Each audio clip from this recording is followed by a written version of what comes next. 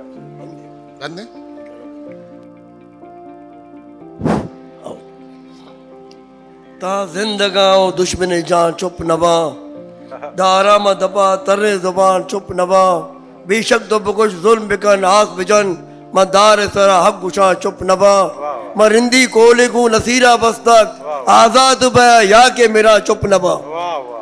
خواجہ گلکان نصیرے کے بارے میں بات کرنا کہ گلکان نے اپنی تمام زندگی مزاحمتی شاعری میں گزار دی.